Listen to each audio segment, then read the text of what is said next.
Managers over the last few years, 40% more likely to take on new responsibilities. A lot of things were, heaped onto managers. And, the result, we also see that they have, 2 to 3 times higher burnout and 4 times greater stress. And I think a lot of that comes from being that single point of failure in the organization. We didn't build out our management structure. We kind of asked our managers to do more. Welcome to the Made Leader podcast, where exceptional leadership isn't about who you are, but who you choose to become. Join your host, Jen Arnold, for expert interviews, real-world stories, and practical advice that transforms managers into exceptional leaders. If you're a middle manager ready to unlock your potential, this is your podcast. Let's get started. Hi there, and welcome to the Made Leader podcast. This is my first official episode of the Made Leader, and I am thrilled you're here. I thought it would be helpful to start with a picture of what middle managers are facing at work. Now, when you're not in a leadership role, you may think what your leader does is easy, or you think, oh, they're bad at it. And of course, you could do better, right? And you go into meetings thinking about what they can do for you, yet rarely do you ask them how they're doing. And this can be a recipe for burnout. Not only are you juggling the demands of your team, but also your boss and the people above. Now, the data is showing that managers are getting burnout and thinking about quitting at higher rates than in the past. And that's why today's guest is here to walk us through one of their recent white papers. Today's guest is Jan Bruce, disruptor, entrepreneur, and force for growth. Recognizing the science of resilience as the new essential for human and organizational capability, Jan co-founded Mequilibrium, otherwise known as MEQ, the #1 digital platform to deliver resilience at scale to workforces globally. So they have a high reach. MEQ is available to 3+ million employees in 84 countries, 14 languages, and they have 60 billion plus points of population data. Thankfully, they leverage this data to create white papers that reveal what they're seeing around stress in the workplace. Their most current report explores how managers profoundly influence workplace productivity, employee engagement, and workforce well-being. In this episode, Jan walks us through the findings of the white paper, and it highlights the positive outcomes when leaders support their employees' mental health and well-being. We discuss why managers aren't getting the support of their managers, which creates a higher intent to leave. Then Jan tells us why resilience is a skill every leader needs and how to build it. Now, on a side note, Martha Stewart enters the conversation. She's not there in the room, unfortunately, but we talk about Martha Stewart. And I just want to say, if you have not seen her documentary on Netflix, and you actually like documentaries, I highly recommend you checking this out. It is just such an insightful view of everything that she built, everything she overcame, and kind of where she is today. So without further ado, I hope you enjoy my conversation with Jan Bruce. Thank you so much for listening to the Made Leader podcast. Jan, welcome to the podcast. I'm so glad to have you on today. It's great to meet you, Jen, and I'm glad to be here. Well, one of the things I like to ask guests is a little bit of a personal piece before we launch into all the professional stuff. But if you can complete the sentence for me, I'd appreciate it. If people really knew you, they would know that. Okay. So if people really knew me, they would know that I run a software company, but I'm not a technologist. I didn't start in technology. And even though I'm in, the health and HR human capital field, I'm not a psychologist either. I actually grew up in media, in publishing, started in print, grew all the way to digital. And most recently, before I launched MEQ, founded MEQ, I worked at Martha Stewart Living because I sold my wellness brand to her, wholeliving.com, about 20 years ago. And I ended up enjoying the company so much I stayed there.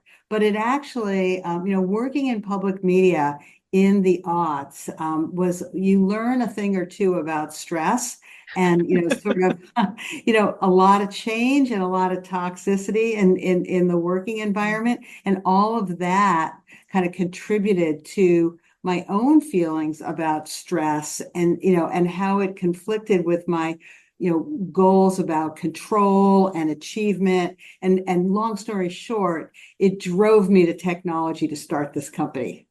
Yes, I love it. I'm so glad you did. I am so curious. I don't want to go down the rabbit hole, but what that must have been like for you to get the call or the email or whatever it came to that Martha Stewart her company wanted to buy your company. That It must have was been. fantastic. I mean, I used to call them, Martha best practices because they are very design focused and, we kind of drunk it all in and became my husband used to say more Martha than they were, but applying to well-being, not to homekeeping and decorating and cooking. And they were wonderful years. Yes, well, she is definitely living her best life. She is continuing to Yes, carry on, and thank you for sharing that story. you're Um, welcome. well, I bet you didn't know that about me. I did not know that about you. I knew a little, a little bit of it, but not all of that. So thank you for sharing. Well, I'm going to get into some of the MeQ research. You all do publish white papers on the occasion, which I've Yeah. been following you all for a while. But the recent research captured my attention, and it was talking about the benefits when managers support their employees' well-being. And so, before you talk about the benefits, because that was interesting to me, I just want to give some context that it was self-reported, right? So employees would say, my manager supports my well-being, correct? Hmm. Okay. Yeah, and it was not open-ended. It was kind of a typical type of survey, Gallup type of survey where you're asked the question, most of the questions are to what degree on a 5-point scale does this reflect you or your experience right now? Things like that. Okay. And, I will say that thank you for saying that we do periodic. We do twice a year, we do a state of the workforce, report.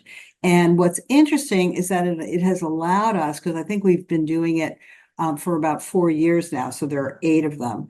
This gives us, like a baseline and it allows us to do benchmarking about, Mhm. for example, how has burnout changed? How has stress changed? What is the perception of even things like, civility in the workforce or psych safety? And we do this report. We were very excited to focus on the impact of managers on the workforce, on workforce well-being. Yeah, and I think it's great that you have honed in on those because those are some buzzwords now. It's like safety's been there for a while, but civility seems to be really having its day. Yeah, But right, right. so the findings when you manage, say, if an employee said, "Hey, yes, my manager supports my mental health," what benefits did you all find? Well, in a nutshell, when employees feel supported, they feel safe. When we talk about psychological safety, that means that you are not scared of the ramifications, or of what you are saying. You feel empowered to say what you think, take risks, propose alternatives. And that when people feel that way, they feel safe. When people, when people are supported, they feel safe, they feel respected and valued. And that is the key to helping them be more productive. And in fact, what we find, it reduces their intent to quit, and it generally helps them be more motivated in their day-to-day work. Yeah, I mean, when you think about how much mental space that is taken up when you don't trust your manager, and then, it's just working with a team. And if can't go to your manager, who do you go to? You go to your Exactly. coworkers, right? And they're going to be hearing it. And that just really um, It's true. takes And time. not just to quote MeQ, to quote Gallup, who's been doing this for years and years and years, Gallup will say that managers account for up to 70% variation in employee engagement. And my theory is that this problem or this situation has intensified as people work more remotely, because oftentimes your manager is like the front line for you. It's maybe, one of the only points of contact, from a day-to-day or weekly perspective. So it's really important, that managers have a big role to play. And I'm interested because a lot of people don't put well-being and psychological safety together, but they absolutely go hand in hand, right? We're still trying to bust the myth that well-being is just physical health, right?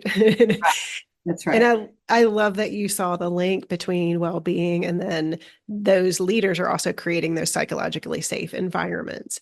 Can you talk a little bit about the relationship or maybe what comes out of having a psychologically safe environment? I think that at the most fundamental level, psychological safety is mental health and mental well-being. Because if people are living with fear or anxiety or threat, then that exacerbates their feelings of mental distress.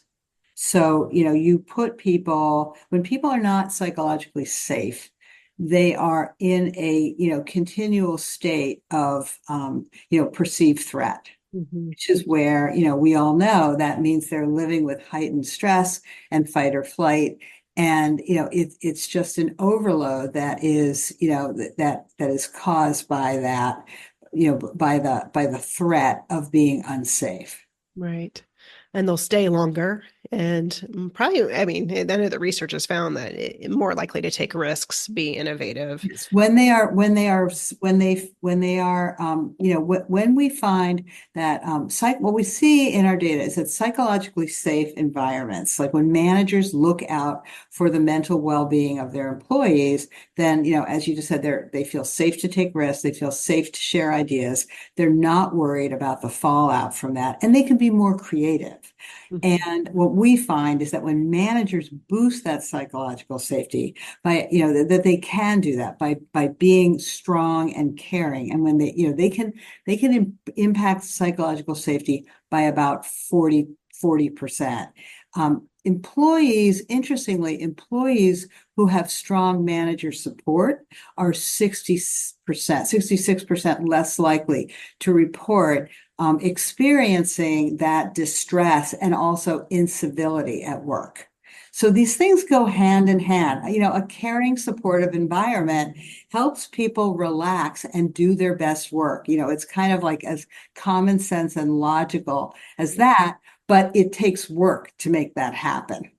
Yeah, it does. It takes work. Some people are naturally skilled at it, right? They're just kind of naturally those safe people. And then some people may struggle a little bit with that. And it's a skill and, kind of upskilling these people and accountability as well. I wanted to get into the actual leader because one of the things that I don't think is appreciated as much, I've been a middle manager and it sucks sometimes. Yeah. It is exhausting, it's stressful, and you can feel like you have no one looking out for you. And so, you had an interesting thing in the MEQ paper about why stress and burnout is maybe higher in managers now. Can you walk us through that? Well, I think that managers have been increasingly, when you go back to my theory or my hypothesis, and this kind of started in the pandemic, that managers were playing a heightened role of being, the chief source of communication with employees.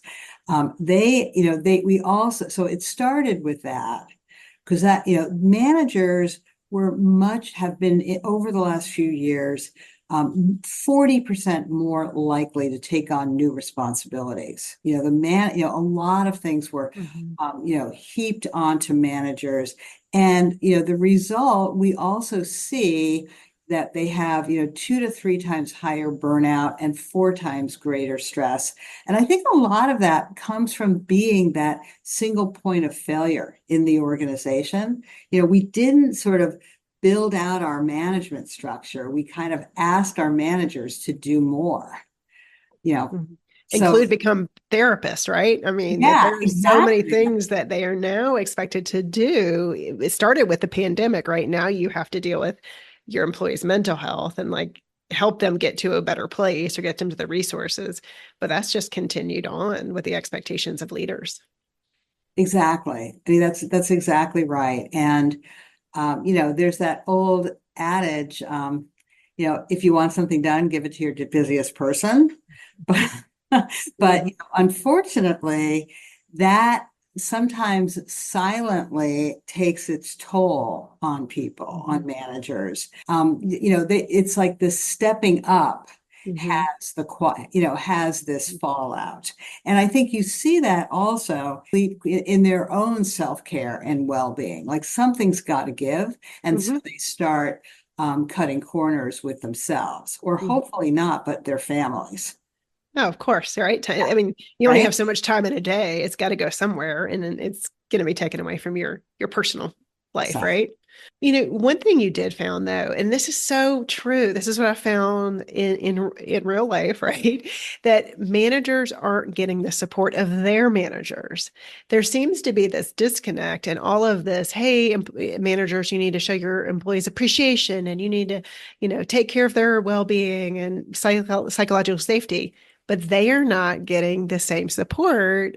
And you found that with the research, right? We did. We definitely found that they're not supported. They're taken for granted. Their own well-being and burnout is taken for granted. Ironically, as they're being, you said before, they're being asked to now become therapists, and they're becoming, they've learned how to deal with a lot more HR issues than, traditionally managers had to deal with.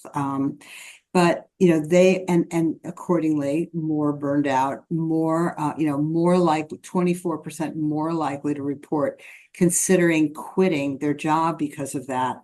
But what we find is that there's very little being done to support managers' well-being and as a top priority. And I think that the good news is that I think companies are waking up to that, and there are some very concrete things that you can do, that organizations can do to make managers' well-being a top priority. And they're not that hard and they're not that expensive. All right, you want to go into it? Sure. Well, first of all, it's important to get it right. We want to deploy evidence-based techniques for building up the coping skills or the resilience of the managers so that they can they can fill those skill gaps, recognize and replace unproductive thought patterns. We're, even as managers, we're only human. When people push our buttons, we get anxious, we get angry, we get frustrated. And Mhm. learning, and there are great, we have at MeQ phenomenal evidence-based interventions, modules, trainings that help managers learn and dial up that resilience capacity. The second thing is we have to help managers prioritize self-care and direct the managers who are struggling to access resources that are already in the benefits ecosystem. We spend a lot of time training managers about resources, but we don't sort of make it their priority to access those resources. Mhm. And then lastly, we want to help them learn how to foster a supportive culture where mental health is destigmatized. So, given what we just talked about, how managers being overloaded, they're having to do all the things, and then their managers don't support them, how do they prioritize self care? Are we asking their leaders to check in on them? Are we asking them to incorporate it during the workday? Because I mean, it's kind of easier said than done, right? To prioritize self care. We all know we need to do it, but we're talking to stressed Yeah, out, burnout people. I think we have to, everyone has a boss. Mhm. So, it's beholden on us as leaders and managers of managers, right? Because we have people who manage businesses, they manage managers. It is, I think that it is now important for us to realize that we have to prioritize the self-care of our managers and direct these managers who are struggling to access resources. And I think that's why I think resilience training, helping people understand, how to cope with adversity, how to, get through it, rebound, and optimize is so important, because understanding, how to spot people, even our most successful managers who are under pressure or, who are struggling, is a really important management skill, leadership skill, and helping them, directing them to access resources, or, sort of suggesting they do. I think, when I talk about psychological safety, we have to help managers understand that it's okay if they need to take a beat. It's okay if they need that mental health day. And it's, they're not expected to be machines or perfect. And I think it starts with that, and then fostering that supportive culture. Right. Do you have any thoughts on how leaders and employees can work together on well-being? Because it feels as though it's like, hey, as a leader, I'm going to support your well-being, but the employees aren't saying we're going to support yours as well. But it feels like it could be almost this team effort, especially when we're talking resilience and all the obstacles teams come into, like, all the time when working on projects. Absolutely. I think that the more we do this as a team effort, the better it is. And, one type of thing one way to approach this, that I have found very sort of humanizing and empowering, is that old sort of, I don't know, adage or something. I kind of remember it from Oprah, really, which is that, if you're on a plane, and it's time to put on the oxygen masks, you got to put your own mask on first. Because, if you stop breathing, you're not going to be able to help, the child or the loved one in the next seat. And I think that strong managers tend to often think of other people first, and they realize, sort of too late, that they need some support and care. So this means that we need to actively, encourage and facilitate times for managers to engage in those activities, and then feel good about making that a destigmatized, positive team goal. And all of those things, I think, in addition to just helping people feel better, they build trust. They do. And that accrues to a sense of purpose and belonging in the organization, which is going to really, be worth its weight in terms of productivity. But, I do resilience training as well. I'm a big believer in resilience. And I think it's a skill every leader needs, every employee. We all need it, right? So Yeah. I wholeheartedly believe in it. But one of the knocks that it's gotten is, that's great and all, but why are you teaching people tools in a dysfunctional system, right? So some of these problems that are going on are systemic, right, to organizations. That's right. So what are your thoughts on maybe what an organization can do, or you can just counter, the people who are saying, well, it's great with resilience, but there's a bigger problem, right? Well, so this is a great question, and I welcome the chance to, talk with you back and forth on this. So, because it's kind of like the power question, the killer question. So, it is really hard to change a company's goals, and it's a long endeavor to change some of the systemic issues. Sometimes, people work in high strain environments. We work with a lot of companies, big Fortune 500 companies, great brands that that make the world run, from a tech, financial, manufacturing, distribution perspective, healthcare perspective, but the jobs are not glamorous. And it's hard to change that. However, I think of resilience as kind of a serum, as kind of not a multivitamin, a high-powered vitamin that can, almost like protect and immunize people from the strain that is around them. Because the ability to cope with stress, a lot of the stress that we see in the workforce today comes from change fatigue. People have had it up to here with changing environments. And they're like, if I have to change one more system, if I have to figure out one more thing by myself without any support, it's like, oh gosh. So, helping people have the skills to power through that is in a way simpler and more effective, or maybe more immediate than the systemic changes.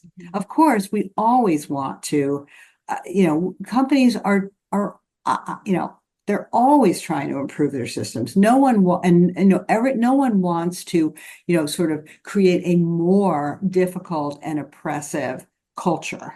But the work is often difficult, and these are skills that help people manage them with more grace and success.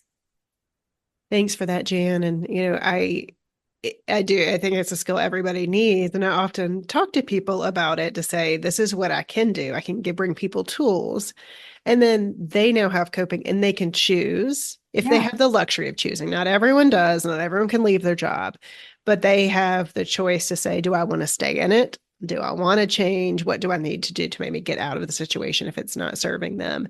But there is truly stress everywhere. Like, I've never met a job. I mean, owning your own company, right? Like, it doesn't matter. There's stress everywhere. So it is a wonderful skill to have. But it's gotten such a bad rap, and it's so. That's so unfortunate. It's interesting because I'll give you an example about it if we have another minute or two on. Go for it. Let's talk about a high strain, tough type of job. Like, I would say a call center, but you can name one too. So, in order to sort of, there's so many systemic impacts, or, sort of drains on that thing. Everything from, do people have enough training? Do they have enough autonomy? Do they have enough, do they like the food in the cafe? Do they like the snacks? Or can they get up and use the bathroom? Can they use the bathroom frequently enough? Are they allowed to check their cell phone frequently enough? What about, and what about this one? Are the desks too close? Can they hear? There's all sorts of things. Today, companies need you need like 6 different vendors to deal with that. And then it's a full-time, undertaking to sort of orchestrate and make those changes and spend the money. Compared to that, dialing up the confidence, the self-efficacy, the positivity, and the emotional intelligence of your workers is a lot easier. And we've had phenomenal results.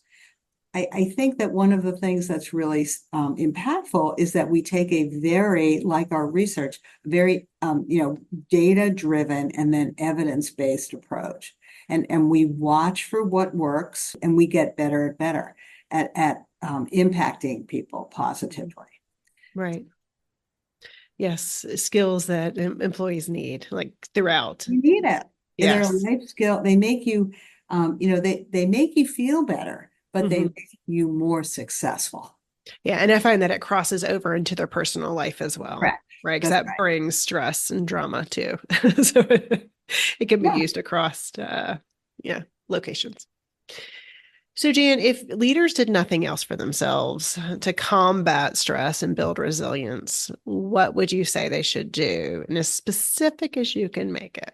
I would say, for me, the most important thing that you can do is learn to get a handle on your ability to read the situation with your, with what's going on at work, with what's going on with your people, with interpersonal relationships, and learn to understand what is really happening and where and what's emotional. Where's the anxiety, where are the emotions sort of factoring in, but get to really try to drill into what is driving, what is happening in this moment. And then I would say the second most important thing is to have confidence that you can, that you have confidence in change, that you can change, that you can help people change, that you can help the business change. Like, I think those kinds of things. I could say, obviously get enough sleep, drink enough water, be positive and caring to people. But those things, are kind of given. I think if you can deal with your own mindset about emotionality and anxiety and what's actually, pushing your buttons in the moment, then I think, the other things like sleep and rest and hydration are easier to deal with. Oh, absolutely. Sleep is vital to your emotions. It's like this vicious cycle, right? You don't get enough sleep, you're more triggered. If Right. you don't, but then if you have all those emotions, you're not going to sleep. So telling someone just get more sleep is not going to be helpful if they're still dealing with the anxiety and the kind of mental loops that happen. That's right. You need to learn that skill of unpacking that. And we, that is a fundamental, MeQ skill. You need to sort of trap those feelings. You need to sort of calibrate or map them to what is actually going on here. What's pushing my buttons? Is it real? Is it imagined? And then you need to, sort of come back with a plan to get rid of that and act positively. A little bit of what they used to call that serenity prayer. I love it. It's a great one. Exactly. And I'm going to just paraphrase it, but the ability to understand what you can deal with, what you can't deal with it, and the wisdom to know, to tell the difference. Getting in our locus of control is like one of the biggest things that has helped me to say, what can I actually control here, and leave it at that. Because otherwise it's Yeah. just it's more space in my head that I don't have room for. Exactly. And it's kind of it's a skill that sort of, bleeds over into parenting, right? Yes. I know. So it's a life skill. It's like, and we say that about, we say that about resilience. It can help, it helps you perform well, but it also helps you feel good and be better. Absolutely. Well, Jan, thank you so much for your time. Where can people find out more about you and MeQ? Well, my two favorite sources are meequilibrium.com. And maybe we'll, and we have a lot of information there. My, LinkedIn is where you can find my articles and links to webcasts and stuff.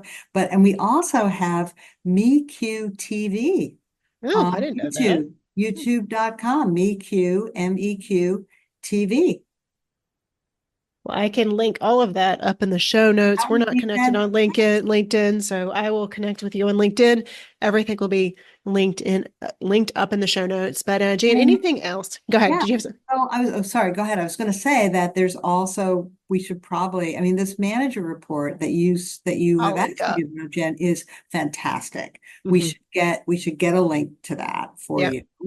The last thing I would say to pick up on your question, 1 in 6 managers right now are struggling with anxiety, possibly depression. It's lonely to be a manager, Mhm. right? It's lonely. And one of the things that I'm most excited about is that we are using AI increasingly to predict risks to people and get managers pinpoint exactly the kind of access to services and training that will support them. Oh, that sounds really cool. And I'm excited about it because it allows us, to provide a level of situational relief that wasn't before possible unless we spoke to you with an Mhm. intake. Mhm. Now we can understand, because of our data structures and, with our customers, who you are, what kind of job you have, what kind of industry you have, and what kind of concerns you've registered with us. It's completely confidential, but we can use that to equip people with the immediate, relevant, highly personalized, behavior change techniques or tools or resources people to call that they need in the moment. Yeah, I love That's that. exciting progress. It's Mhm. exciting. Yeah, it's nice to see AI being used it in such a specific way. In I a think positive way, a right? very positive way, and just knowing it can actually help. Right, right. We're not pretending to talk to you. We're not talking to you, but it's really AI. We're not doing Right, anything like that. right. We're just using it. We're really using the algorithms Mhm. to crunch a lot of data behind the scenes quickly so that we give people the situational relief that they need in the moment. Yeah. Is that feature being worked on now, or is it already launched? It's launched for members Okay. in MeQ at MeQ, and we are advancing more specificity for our managers in the next few months. Gotcha. Well, Jan, thank you so much for coming on to talk through the report and to share your knowledge. I appreciate it. My pleasure, Jen. Thanks a lot and enjoy.